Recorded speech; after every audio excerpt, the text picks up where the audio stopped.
My absence from him makes me grow horny for him more frequently.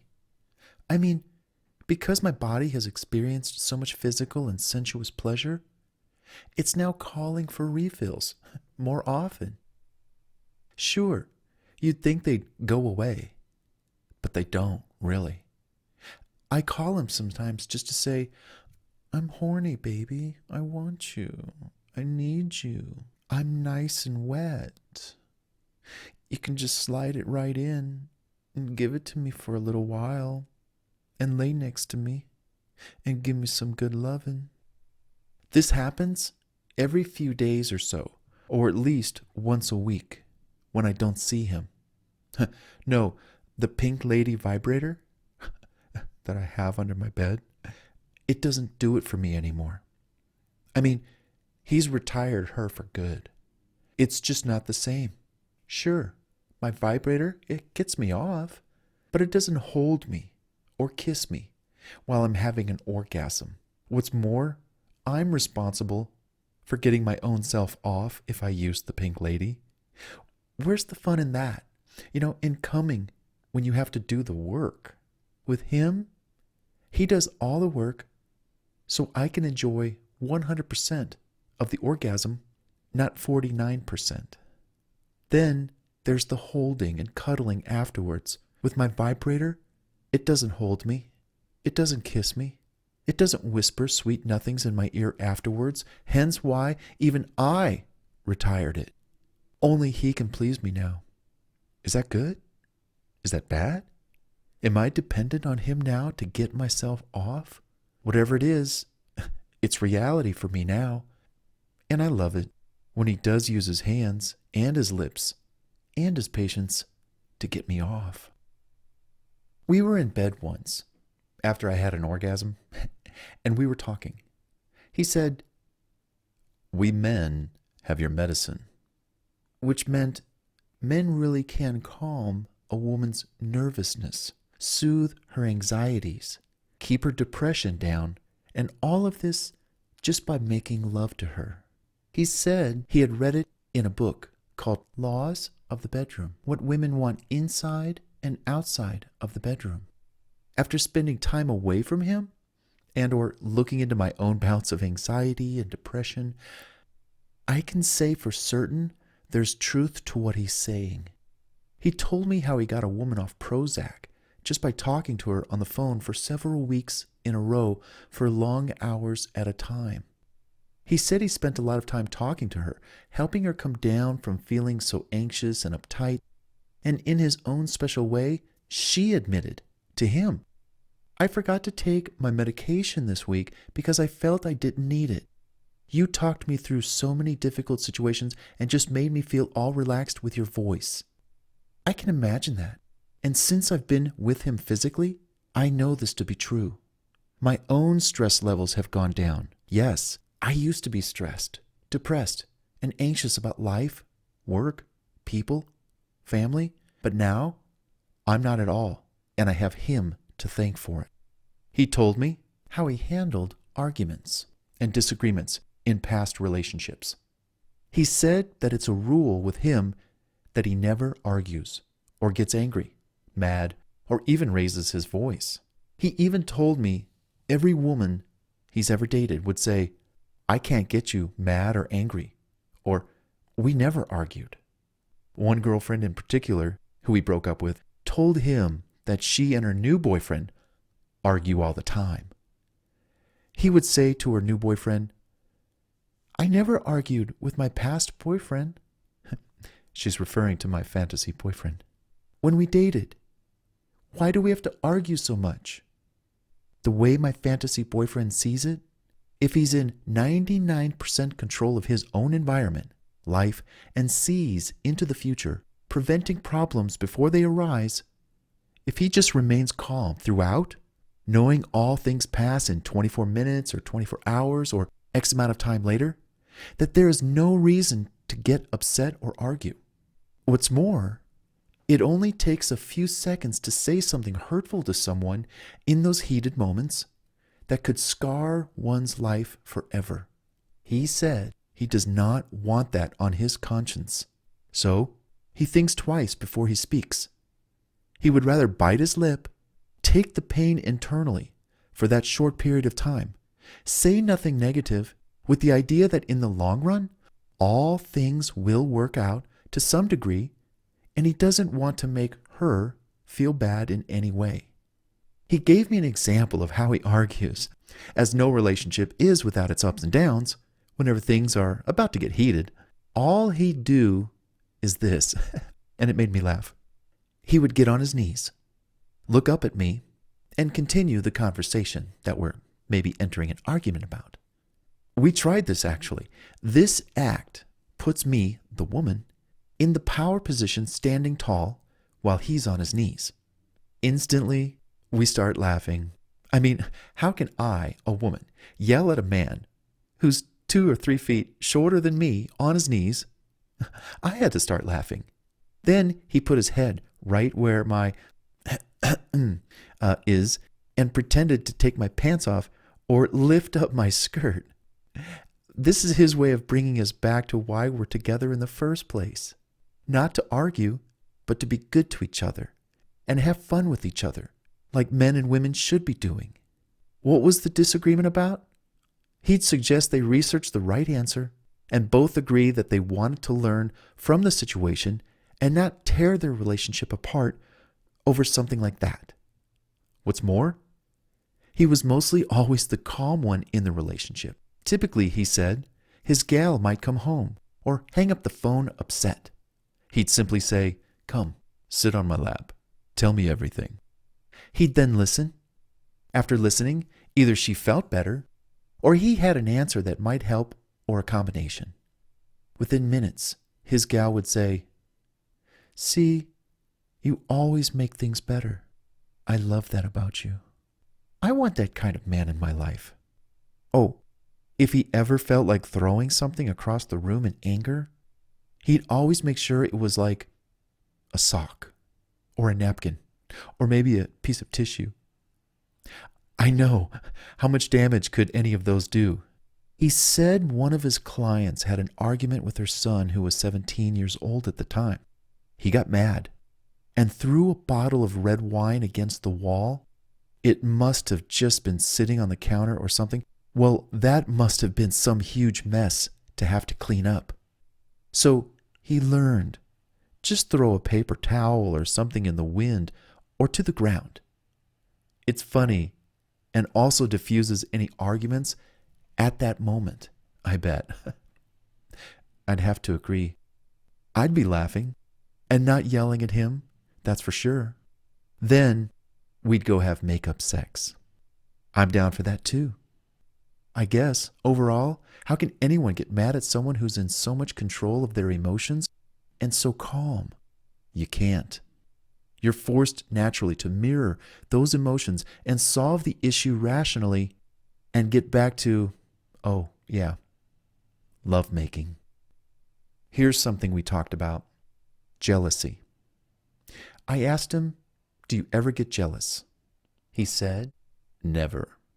You either want me or you don't. I either put out enough energy, attention, time, affection, touch, goodwill, favors, and devotion to where it's enough for you or it's not. Since I give my all, I can't give any more. And trust me, I give way more than any other guy you'll ever meet. For some reason, if we don't work out and you want to leave, I'll support your happiness before mine. There's the door." I couldn't believe my ears when he said that. I'd have to agree. He doesn't have a jealous bone in his body. Most guys I know get jealous quickly if their gal says or does something with another guy. His response? Hey, those guys have nothing to offer. Hence their insecurity, and cannot secure a woman for themselves outright. They have to show rage or make threats to his gal in order for her to stay. I'm not like that. I provide more than enough for us both. If you want to stay with me, great. If not, that's okay too. Perhaps there's someone else out there better for you and better for me. I am amazed at this man. His level of confidence is just far beyond average. And to me, that's ultra sexy. One thing I've noticed when I'm away from my fantasy boyfriend is that he doesn't bother me when we're apart. He doesn't call constantly or text me every hour on the hour. He's so secure in himself, and yet he lets me come to him when I'm ready, hungry, or want attention or physical affection from him. I love that. I can get my work done. I can focus on something I need and not have my time interrupted by some man's insecurity about where I'm at or why haven't I called him since yesterday. He gives me a level of freedom I've never experienced before when I'm away from him. His level of trust in me is so high. I'm starting to learn how to trust like him too. I know now not to call him every hour on the hour to see what he's up to either. I know he's busy with his work, and because I'm so appreciative in the way he respects my time, I respect his time just the same. I've learned that from him. Would you believe it? He's sober, meaning he doesn't drink unless we're sharing a beer or a margarita together. He doesn't smoke. He doesn't like that people smoke weed around him. He'd say, smoke on your own turf, but not around him. He just doesn't do anything that is harmful to his body. This is refreshing because one of my last boyfriends would drink a lot when I was with him or before he'd come see me. While he would never get physically abusive with me, just the fact that he could, being that he was drunk, scared me. With my fantasy boyfriend being sober 24/7 like he is, it is so reassuring. I feel safe around him. I know he won't let substance abuse or issues overtake him, and what's nice is he insists that I stay as sober as I can too. No smoking, no weed, no CBD, no nothing. Of which I don't do any of those things anyway. Again, we'll have a beer or a margarita from time to time, but we usually share one of them when we have one. Since I'm not a big wine drinker either, you'll never catch me having more than one glass anyway, per week or month. So that's nice too for him and for me. He drinks a lot of water, which is something I want to start doing more of too. Something I've noticed, spending all this time with him, he never watches porn. He never sneaks away to watch it, or even talks about it. He didn't correspond with a dozen other women on his phone like I've seen other men do. He doesn't follow half-naked women on Instagram who are only there to show off their pictures or their butt every single hour of their life to the public like a whore walking the street looking to make a sale. He doesn't objectify women's bodies like I've seen a lot of men do.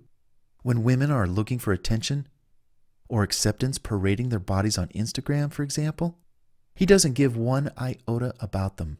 He says those women are probably single, lonely, inside. They all own a dog in the absence of having a man in their life. You can tell they take a lot of pictures with their dog and will remain single because they're looking for validation outwardly because they don't have a man in their life to give them validation inwardly. Hence why they parade their photo shoots daily, looking for that wee bit of attention, all added up to what one man would normally give them. Perhaps if men were more like men and not little thirsty boys, women wouldn't need to parade around so much half naked online. Hence, he didn't want to put it all on the woman's shoulders where this was all concerned. When we'd go out to the store or to the beach, I never saw him stare at another woman. It's as if his attention was always on me. In today's world, men seem so obsessed with sex and watching porn, staring at women online and offline. They womanize and they cheat. My fantasy boyfriend stands out as the kind of man every woman wants to be with. He truly is the epitome of a one-woman kind of guy. He's not looking to sow his wild oats. He's looking for that one special woman to add to his life he's already created for himself. I find that kind of man completely irresistible.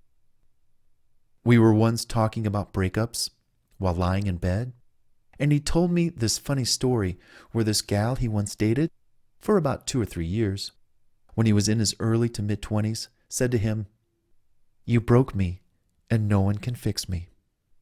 I asked him what she meant by that, and he asked her too. They were on the phone. She was at work, and one of her co-workers asked her, "What was your last guy like in bed?" She replied, "No man I've ever had sex with after him pleased me, sexually speaking, like he did. No man. If I had sex with a guy after him, he was either quick in bed, didn't pay attention to my needs, never took his time with me, never put me first, never made me orgasm multiple times every time we'd have sex together. Need I go on? He broke me, and no one can fix me." Wow. Having been with him too now, I can see what she meant. Looking back and going forward, I don't know how, if any man can compete with how my fantasy boyfriend has sex with me. I can see her point. He added, while they were single, after they separated, she would go back to him often, just for the sex. I don't blame her. One thing I've noticed, having spent so much intimate time together in bed, naked, like we've been, coming so many times in his arms, is that he's really helped me to get over my past dating nightmares, past traumas, exes, and something very specific I never thought any man could do, which was to help me with opening my legs more when having sex. Opening your legs as a woman can be very traumatic if you've had even just one bad experience. In the beginning, he was never forceful, never in a hurry. He'd work with however far wide I was willing to open my legs. In time, I began better to able to trust him until today. I'm spread as far wide as my legs spreading talents can provide me. And I'm very flexible. In fact, I can do the splits quite easily. Due to my own past traumas, I wasn't able to spread that wide for a man. Now that I can with him, I love spreading my legs so far wide that when he does his magic on me, I come even more wildly. It's his tender care and approach for my feelings that's just allowed me to open up like I do now for him. I love him for that. I never trusted a man more than I do my fantasy boyfriend. Sure, every now and then I might wonder what he's up to, who he's talking to on the phone or texting.